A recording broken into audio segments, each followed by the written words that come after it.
Well, folks, happy Thursday night. Today is Thursday, November the 7th, 2024. Darren, Joe, Alan, Brian, how you guys doing? Well, I'm gonna I'm gonna try this monologue here. And first one who posts in the side chat where this is from gets me to stop. Hey Kim, Shao Canyers, if I'm saying that right. Alright, Mrs. French's cat is missing. The signs are posted all over town. Have you seen Honey? We've all seen the posters, but no one has seen Honey the cat. Nobody. There we go. I'll shut up now. Really underrated movie. You know how much that movie made box office? It made $32,000. Unreal. It I don't know how much it cost, but it must have cost quite a bit more than 32,000 at the very least. Even if it is a one room play of sorts. Well, all right. So you know what I hope to do in the next for the next few minutes is uh I think quite a few people are pretty depressed about the US elections, and I'm gonna for a few minutes gonna break my rule about not talking about politics. In fact, I'm actually technically not going to break it because I'm not going to talk about politics. But what I'm going to do is if if you voted for the losing party and you're depressed, maybe give you a few things to think about, hopefully pep you up a little bit. And if you voted for the winning party, maybe I can, in a kind way, maybe give you a little bit of food for thought without preaching at you. So, you know, that said, I will say that if you want a little perspective on this, I thought election night or middle of the night, Jon Stewart did a 3-minute video that really talked about how the pundits are going to be saying, "This is what went wrong. This is here's what's next. Here's what's going to happen," and then gave quite a few examples about how they're wrong so often, beginning with when Obama was elected in 2008, um, you know, that we were moving into a post-racial America. Well, unfortunately, that didn't stick. But anyway, here's what I want to talk about. I've got I meant to get this down and forgot to get it down. So forgive me. I'm going to get it down from my bulletin board right now. I want to show you something that will hopefully helps me. Let's put it that way. And maybe it'll help you. All right, so this is something I have on the bulletin board next to my desk. And it's a Venn diagram. And on one side, of course, it says things that matter. Other side, things that you can control. And in the middle, what to focus on. Now, this just helps me life in general because there are so many distractions, so many things that can take away your inner peace or keep you from getting to inner peace, at least of sorts, or sometimes. Uh, it helps me a lot, and because I'm just one person, like all of us, we're just we're all just one person, and I wish I could change the world. I can't, but what I can do is to try and make and try to keep making my corner of it, my friends, people who listen to me, um, make it a little bit better. And maybe if we all try and make our little corner of the world a little bit better, then that'll add up to making the world better. I don't know. Uh, I'll tell you what will not help, will not make you feel better. Going online and arguing with people about how wrong they are, um, and how right you are, because you're never really going to change anyone's mind, and what you're going to do is frustrate yourself. I'm not saying you should never have a conversation with people, but I don't know that arguing with people on social media is good for your mental health. Um, I can't, I we none of us really. You voted. Whoever you voted for, you voted. It's over with. And most of us can't really make any kind of global change. You know, even people with huge followings. Um, Taylor Swift. What is she, like, the most famous person in the world now? Um, I'm not sure how much of a dent she made in the U.S. election. So um, I do know that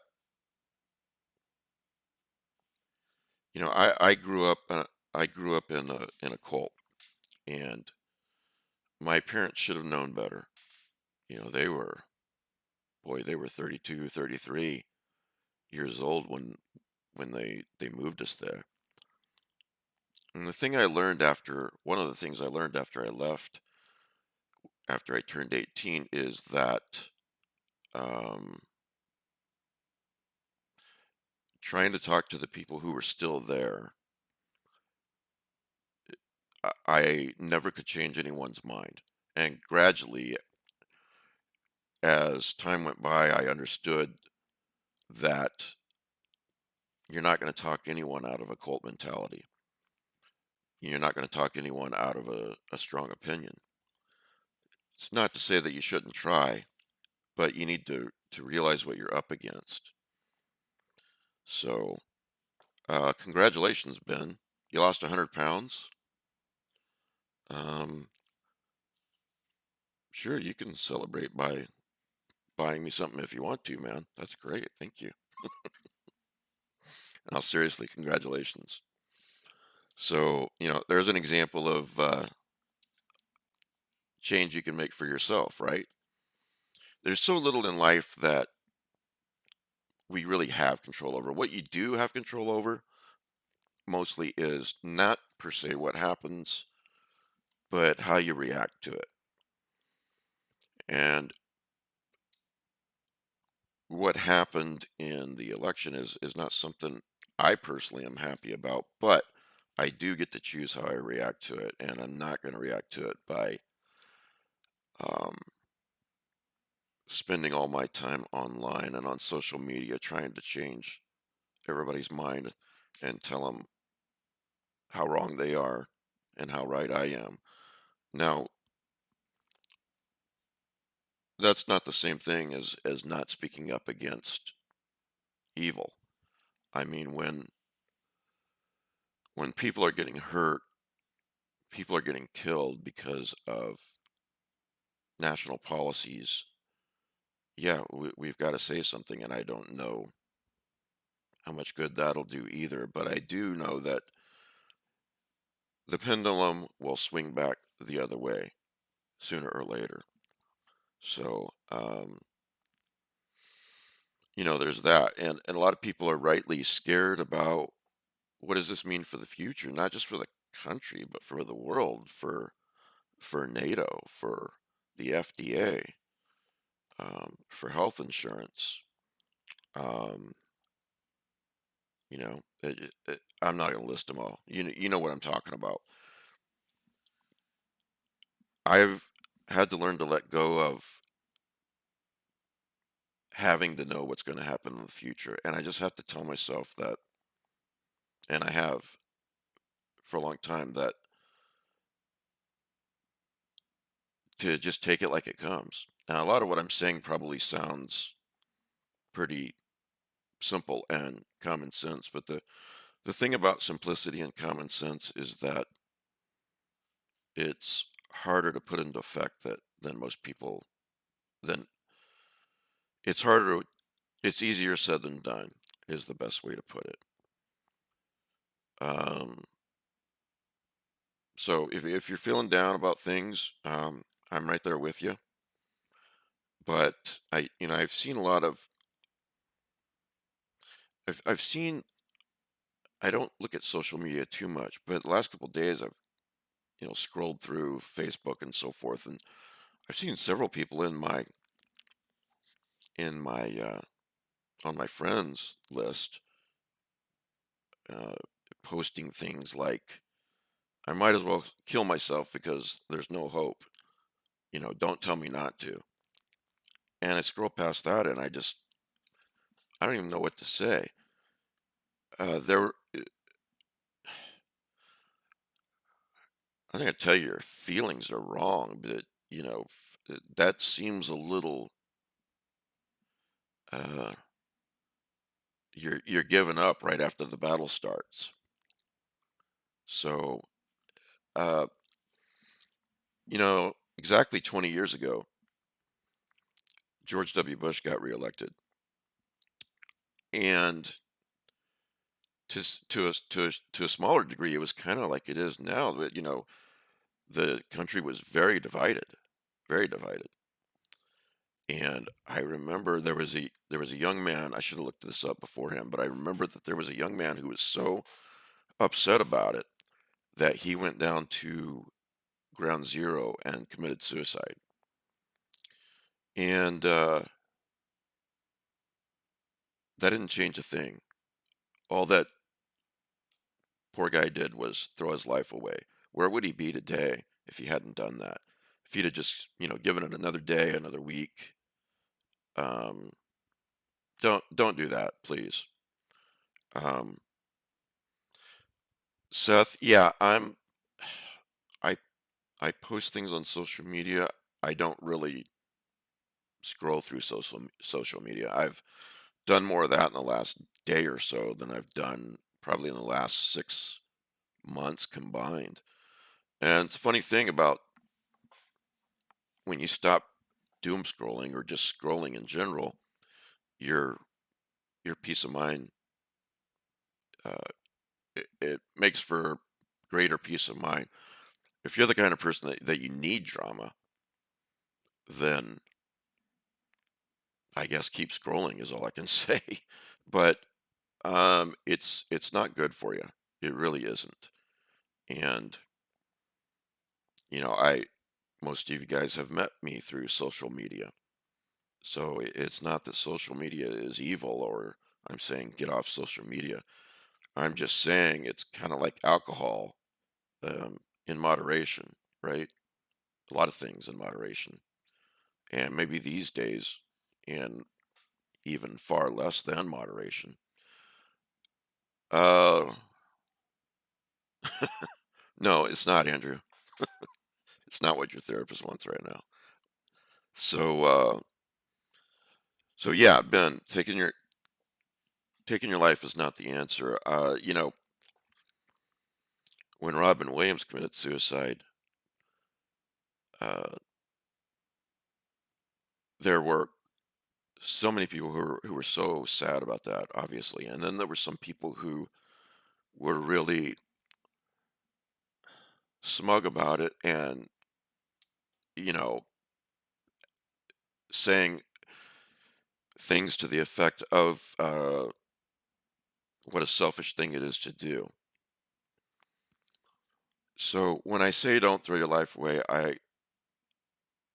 I also, but let me back up. They're totally wrong. Suicide is not a selfish thing to do per se. It's one of those things where you're so, and I've been there, and when you're in such a terrible place mentally and emotionally that it's almost like it's your only choice left. And people who commit suicide, like Robin Williams, they're not doing it because they want attention. They're doing it because they saw no other way out. So when I say don't throw your life away, I'm not saying it in a preachy way. I'm just saying, please, if if you do feel that way, give it another day, give it another week, give it another month. I mean, if you still feel the same way in a month, you can always make that decision. It's a terrible decision, but if you, it's always still there in front of you. But once you do make that decision, there's no going back. So please think about that. Uh, all right, here we go. Ben says, Mike used social media to bully me the first time I interacted with him. Now he's a better person, or at least takes breaks from bullying me now. Yeah, I don't know who this Ben Handelman person is. I've never, I've never seen him before. I don't know, I've never spoken with him before. Certainly not good friends with him, and he's certainly not a patron of mine. I did not bully him. Don't fall for it. We disagreed on something. In fact, he bullied me. That's what happened. Yes.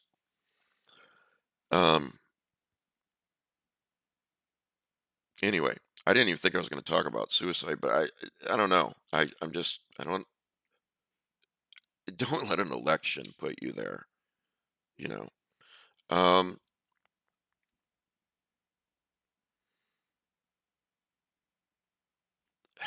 yeah, that's all I have to say about that.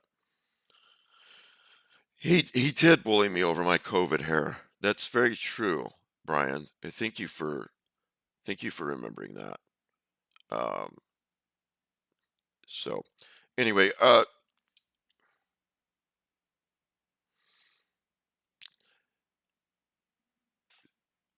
I guess I will just say a version of what I've seen a few people say, and that is that it's okay to be sad about everything, but after that, then it's time to get to work again, to roll up your sleeves and try and make the world a better place, at least your corner of it. Um, I don't know.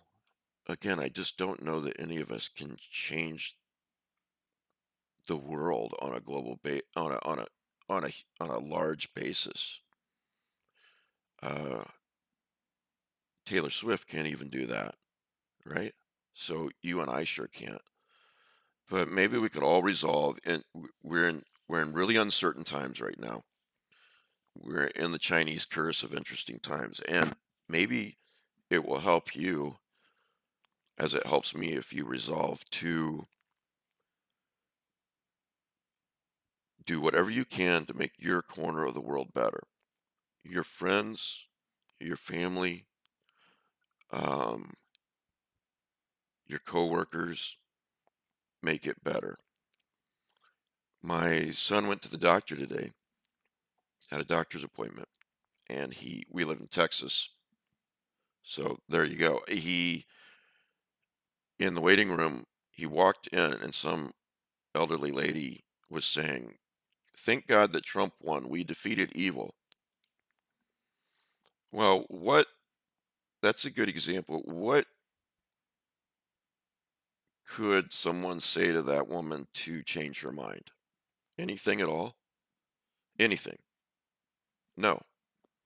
And maybe I realize this more than most because I understand that mindset. And when you are in a cult, or when you have a cult like mentality about anything, politics, religion, uh, self-help gurus, what the hell ever. No one can talk you out of it. I've seen that over and over and over. So don't don't make the mistake.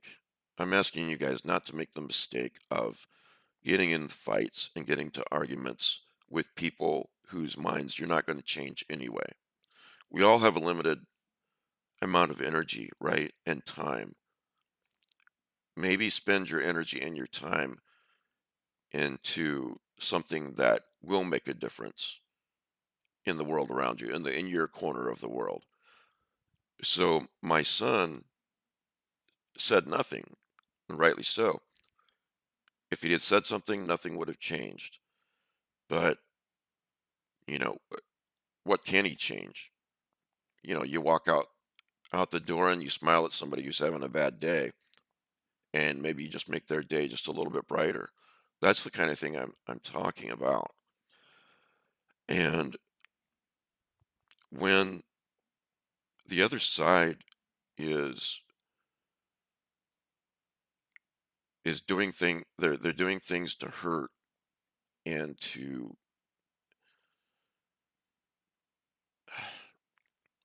just because they be better than they are, do it better than they do it.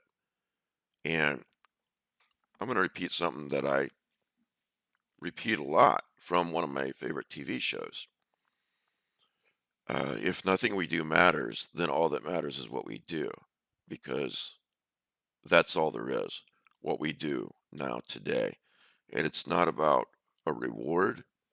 It's not about um, anything other than, as Angel said in the show, if nothing, if nothing we do matters, and all that matters is what we do, because that's all there is. And if nothing matters ultimately, then the smallest act of kindness is the greatest thing in the world. Who's going to remember my name 200 years from now, or yours, or that is not what matters. What matters is right now, what are you doing to make the people's lives around you better? Um, so, yeah, you're not wrong, Kim. And, another thing this has made me think of, not to deal out lessons in terms of TV shows, but where's that quote? There it is. Um, no, there it isn't. Yeah, Firefly, good show. Um, and then there was a movie called Serenity that was kind of it was a sequel to the show. So here's an exchange between the protagonist, Captain Reynolds, and a guy on the other side, right? He said, I noticed your ship is called Serenity. You were stationed on Hera at the end of the war. Battle of Serenity Valley took place there, if I recall. Independence suffered a pretty crushing defeat there. Some say that after Serenity, the brown coats were through, that the war ended in that valley. Seems odd that you would name your ship after a battle you were on the wrong side of. And I really like this response. Reynolds says, I may have been on the losing side, but I'm still not convinced I was on the wrong one. So if you feel like you're on the losing side right now, the side that lost, and lost a lot more gracefully than the other side last time, I might add. Um, and that just remember that that doesn't mean that you're on the wrong side, and that the majority of people thinking something is not what makes something right or wrong. And right or wrong can get really muddy. So many people have so many different definitions. But I've always liked, I think it was Robert Heinlein's definition, really cuts to the heart of the matter. Speaking of simplicity, um, talking about so many things that I didn't know I was going to talk about, otherwise, I'd have the quotes up. Um, Speaking of sin, he said that the only real sin, I'm paraphrasing, is harming others unnecessarily, and all other sins are invented nonsense. So, how do you know what the right thing to do is, especially in times like these? And because there's no question, we're in some really strange times now. How do you know what's right? How do you know what's wrong? Is it because a guy with a beard up in the sky is telling you? Or is it because as you go through your day, every day, you're doing the best that you can to avoid hurting others? Um, and you can call me political if you want to, but a young lady bleeding to death or dying in a hospital because a doctor is afraid to give her care because they're afraid they will get thrown in jail. That is harming someone, you know. Leaving politics out of it, that's harming someone. So if you're sad, if you're depressed right now, hey man, you have every right to feel that way. And I'm not a robot and I'm not superhuman. I feel that way too. But these are the things that I'm not trying to lecture you guys. These are the things that I tell myself over and over and over, and that I have to remember over and over. And if it helps me, maybe it'll help you too. That is all I'm saying, really. Um,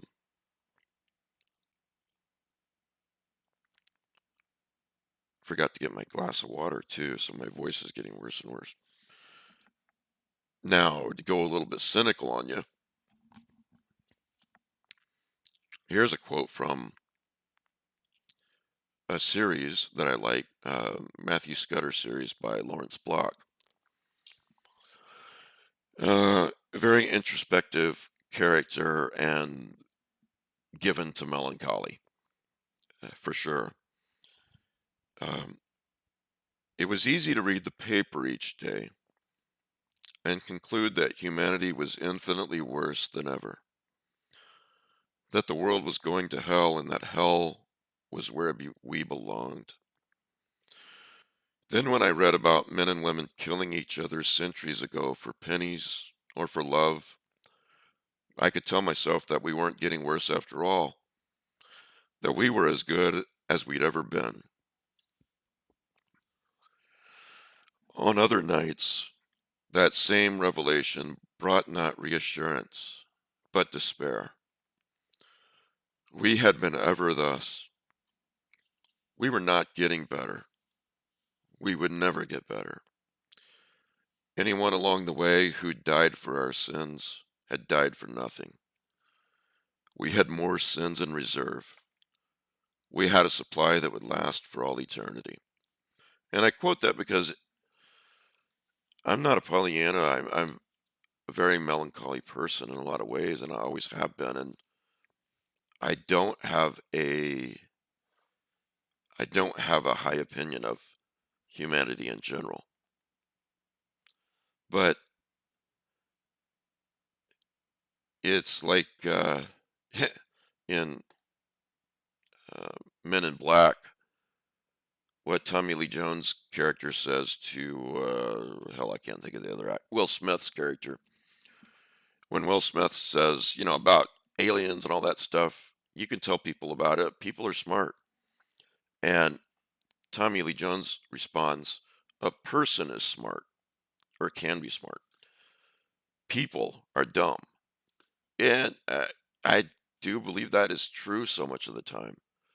And, Matthew Scudder's uh, melancholy here, what he's thinking about, I think there's a lot to be said for that, that I don't know if humanity's going to make it. I really don't. And in fact, I don't think we will make it. I honestly don't think a couple hundred years from now that humanity's going to be around because we're doing too much to the planet. We're making too many mistakes, and now we have, since the 40s, the ability to destroy ourselves.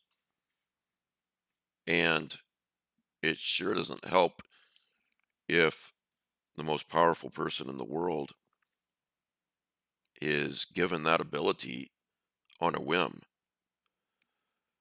is given the nuclear codes. So let's say I'm right, or my suspicion is right, and we're not here a century from now. That's exactly what I'm saying. It doesn't matter per se if we're here for a century from now. I hope we are. I've got a son. I assume I'm going to have a grandson someday. I assume if we're still here, 100 years from now, I'll have a great great grandkid, or more. And I want to, I want a good world for them. But if that doesn't happen, what I'm just trying to say is remember that all we have is today. And when you go into work tomorrow, uh, when you go for a jog, whatever you do, when you go to the store, just know that you're going to come across people that you are hopefully smiling at and hopefully making their day a little bit better, that maybe didn't vote the way you voted. And maybe in your heart you think that's just straight up evil, and maybe it is.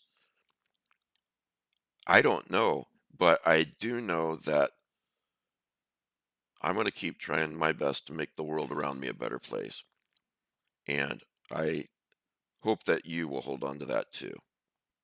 And I don't know how eloquently I've said any of this, but I hope some of it made sense. Yeah, Seth, just saw your side chat here. I quoted that to my wife last night, as a matter of fact, um, being the token dork that I am, and Ben Handelman is, and Seth, and a bunch of us are. Uh, I Frodo says, "I wish the ring had never come to me. I wish none of this had happened." Uh, to quote the movie version, and I really love that scene at the end of the Fellowship of the Ring where Frodo is by himself at the edge of the river, about to take this journey. He believes by himself to do the thing that he doesn't want to do. What he really wants to do is he wants to be back in the Shire. He's not an adventurer like Bilbo.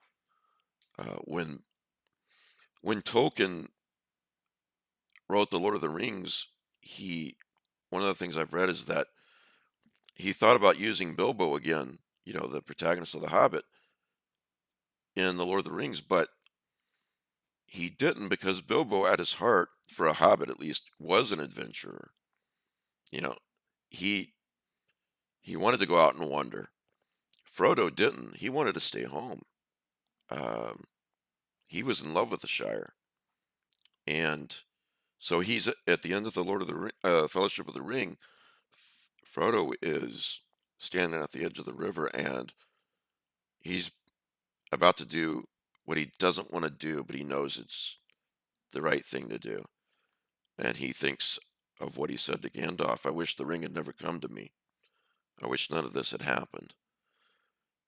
And he remembers what Gandalf said, so do all who live to see such times, but that is not for them to decide. All you have to decide is what to do with the time that you're given. So, Seth, thank you for reminding me of that quote because I do think that that's what so much of this boils down to is that we wish that we weren't living in the times that we are. Uh, in other words, we wish that we were living in safer times. We wish that things were better for everyone. We wish that things had gone a different way, but we don't get to decide that. But what we do get to decide is what to do with the time that we're given. And yeah, thanks for reminding me of the quote, Seth. Like I said, I told my wife that last night. She's upset like we all are. And ultimately, that's the only decision that we can make. And anyway, I hope I've gotten a few points across and helped a little bit without coming off as preachy or as, I got this shit figured out and you guys don't. So, better be glad you're listening to me. It's not like that at all. I have to lecture myself every day to remember these things. So, so yeah, uh, Marianne, I don't remember seeing your name before, but welcome and good to see you. Uh, I don't know what else is going on. Shit. Well, what's going on in here is that my cat is running around like a crazy person. Damn it, Monty, who did you vote for?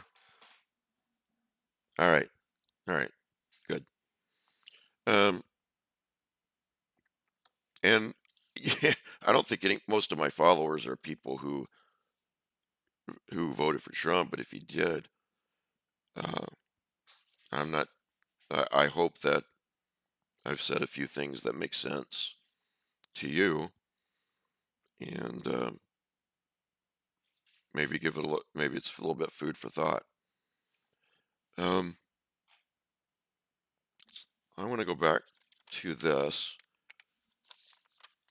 There's a reason why I have this on my bulletin board because I need to look at it every single day, and I need to remind myself of it every single day.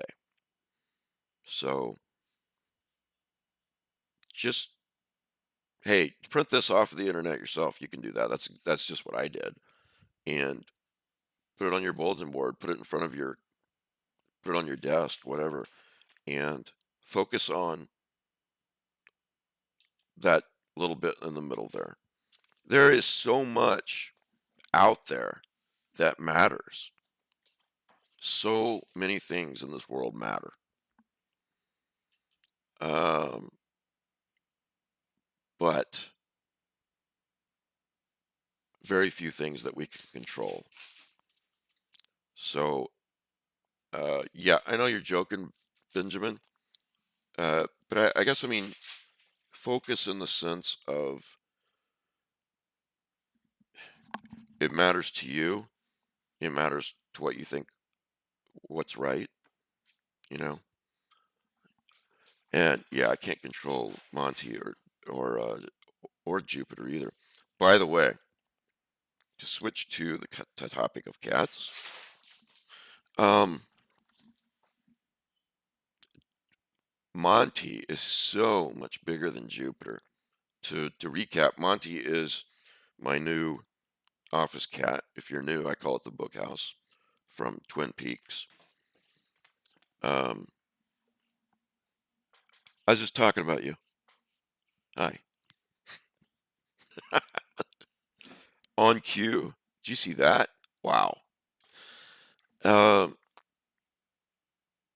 Jupiter is the little cat that I just love. He's one of the neighborhood cats, and now he's basically the backyard cat. But he comes into my office a lot, and he's really tiny. He's just cute as a button. Um, don't worry, Monty. You're cute in a different way. Monty's a long hair. Sorry about my voice tonight. I forgot to get water. Got to get a cup of water. Yeah, he did threaten me. Night, Seth. Um, but anyway, they've started. Uh, Monty was like tackling him, and Jupiter didn't really seem to like it. So I kept, pulling Monty off of him the past couple weeks. And now, the last couple days, they've just been wrestling. Jupiter's tackled Monty a couple times. I took a video yesterday and another one tonight before the podcast because they were wrestling. Jupiter's not in here right now, but they were wrestling. And yesterday, Jupiter does this. You have to understand that Monty is twice the size of Jupiter. He's just a big kitten, and he's getting bigger every freaking day. And it's really cute to watch him wrestle. And then Jupiter did this classic judo flip on him, and Monty went flying. It was hilarious. Monty kind of got up and looked at me and Jupiter like, "What the hell just happened?" The guy's like the size of a mouse, and he just flipped me. So anyway, the other thing is, guys, in times like these, I mean, all the time, but especially in times like these, take joy in the little ordinary things like that. Like Ben, your cats. Um, my cats. I watch them wrestle and I smile. Um, I f- I deal with a chronic illness that causes me a lot of pain almost every day, but I feel like I am so fortunate. I've and I'm the things that make me feel fortunate. There are a couple of big things, but there are a lot of little things. Um, obviously, I feel really fortunate to have my wife and my son. Those are big things. Little things, my cats, my books. Um, I've been doing the Lovecraft Easing projects, podcast, magazine, etc., for 13 years now, almost 14. Geez. And for much of that time, my office has been like a corner of the living room or another apartment. My office was literally a walk-in closet, and it was not a large walk-in closet. Um, and I was happy with all of that, but now I have this outdoor, and it's basically the size of a one-car garage with maybe a little bit more space left over, and it's um, in the backyard. It's about 10 steps from the back door, and the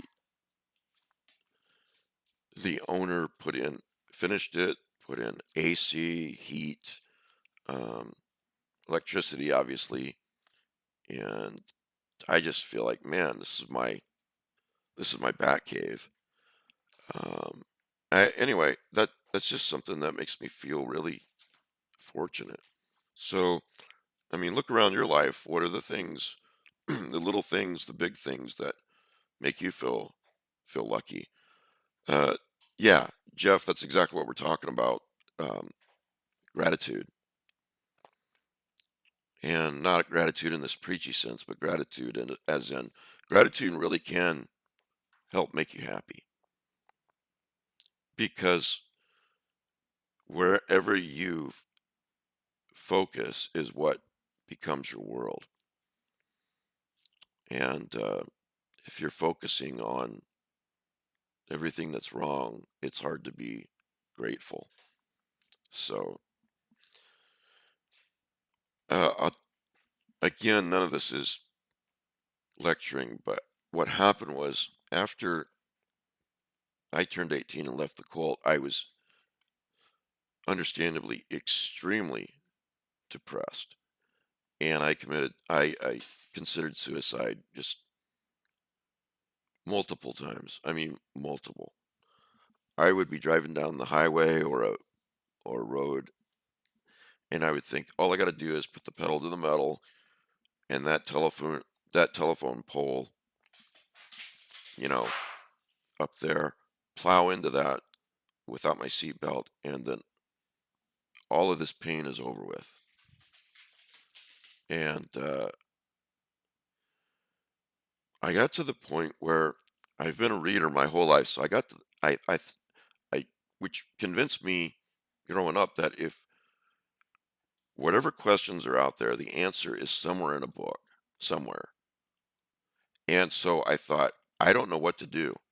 I didn't know freaking thing about antidepressants, and I mean, this was, oh my gosh, close to, man, this was almost 40 years ago, I guess. And I just thought, I don't know how to solve this. I don't know how to feel any better other than killing myself. But I think I do know one thing. The answer has got to be in a book or more than one book. So I read self-help book after self-help book after philosophy book after and so on and on and on. And most of what I read, I'd read a book and 95% of it make would be, I thought, crap, but I'd get one good idea from it that would help me. Or I'd read a book that 95% of it was great. But my point is, I kept reading and reading and reading and learning. And over time, I just kept finding these mental tools that would help me. And it's not that I know more than anyone else per se. It's just that I had to make myself learn more if I was going to survive.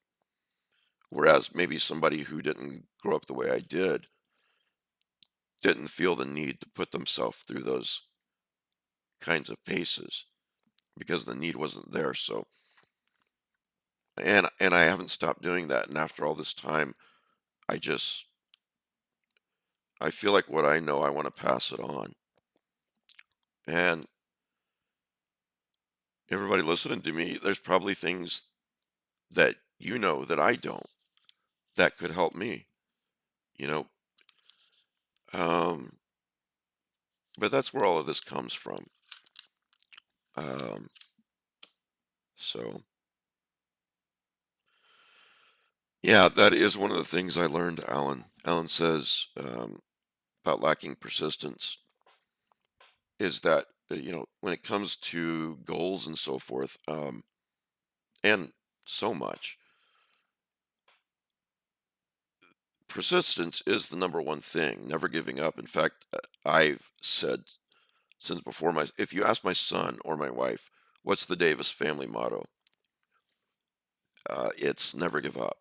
That they'll answer that, I guarantee you. Uh, you might not, because if you've got a goal in mind, you might not be born with the same uh, privilege or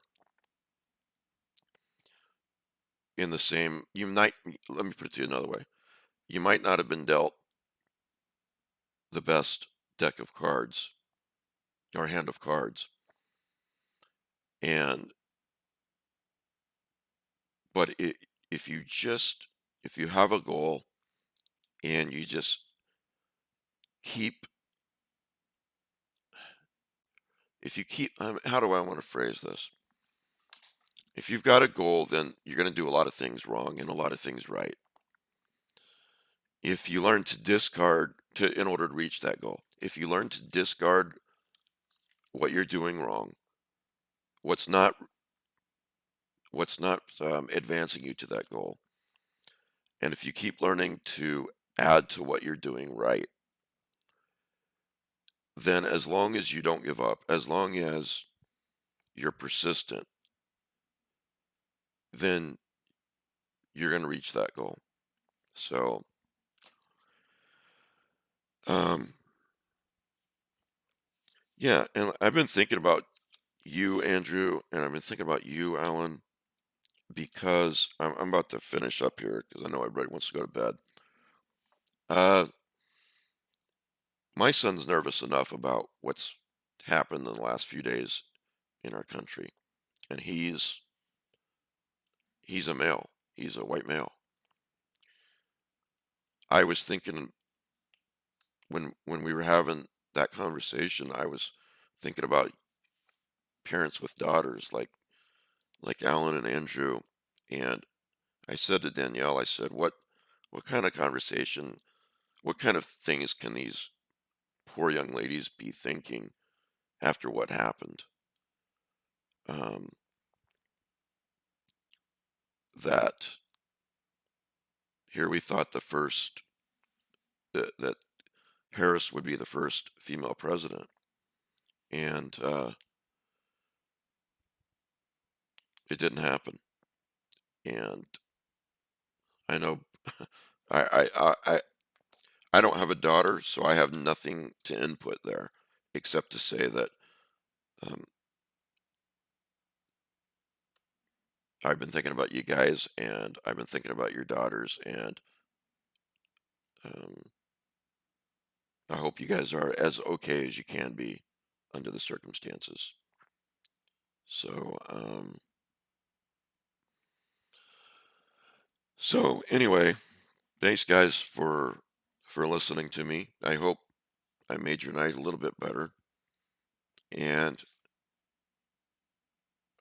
I am going to sign off, and I'm gonna rewatch some more Firefly before I go to bed. So, um, yeah, I'm trying to think back about everything I said tonight, and I'm not sure that I really stated things as I wanted to or did that great of a job, but I hope some of it came through. And more than anything else, I just want you guys to know that I'm thinking about you.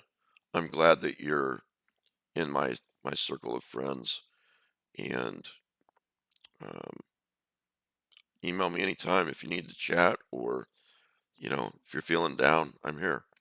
Thanks for listening, and thanks to all of you for supporting me, and especially to the patrons for supporting me and keeping me going. And hey, we'll see you on Sunday, okay? Actually, if you're a Patreon at the $10 and up level, I'll see you tomorrow night. I've got a post about this, but we're doing the usual every other Friday night Patreon chat. So maybe I'll see you then, but for sure on Sunday. So thanks, guys. Have a good night.